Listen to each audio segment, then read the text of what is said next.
Box ഓഫീസിൽ കുതിക്കുകയാണ് മോഹൻലാലിൻ്റെ മലൈക്കോട്ടെ വാലിബൻ. കണക്ക് പ്രകാരം ലിജോ ജോസ് പെല്ലിശ്ശേരി സംവിധാനം ചെയ്ത ചിത്രം റിലീസ് ചെയ്ത് 2 ദിവസം പൂർത്തിയായപ്പോൾ ആകെ നേടിയത് 16.80 കോടി രൂപയാണ്.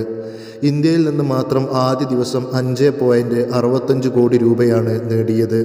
ചിത്രത്തിൻ്റെ ആകെ ലഭിച്ച 16.80 കോടിയിൽ ഇന്ത്യയിൽ നിന്ന് ലഭിച്ചത് 8.05 കോടി രൂപയാണ്. വിദേശത്തു നിന്ന് ആകെ ലഭിച്ചത് 7.50 കോടി രൂപയാണ്. രണ്ടാം ദിവസം ഇന്ത്യയിൽ നിന്ന് ലഭിച്ചത് 2.4 കോടി രൂപയാണ്. തമിഴ്നാട്ടിൽ നിന്ന് 14 ലക്ഷവും കർണാടകയിൽ നിന്ന് 35 ലക്ഷവുമാണ് സിനിമ ആദ്യ ദിനത്തിൽ നേടിയത്.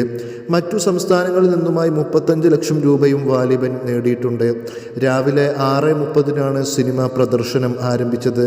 കേരളത്തിൽ 59.81% എക്യുപ്പൻസിയാണ് സിനിമയ്ക്ക് ലഭിച്ചത്.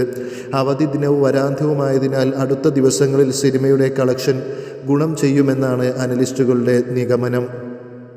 ഫാൻറ്റസി ത്രില്ലറാണ് മലൈക്കോട്ടെ വാലിബൻ. നായകൻ, ആമീൻ തുടങ്ങിയ ചിത്രങ്ങളിൽ ലിജോക്കൊപ്പം പ്രവർത്തിച്ചിട്ടുള്ള PS റഫീഖാണ് മലൈക്കോട്ടെ വാലിബൻ്റെ കഥ ഒരുക്കിയിരിക്കുന്നത്.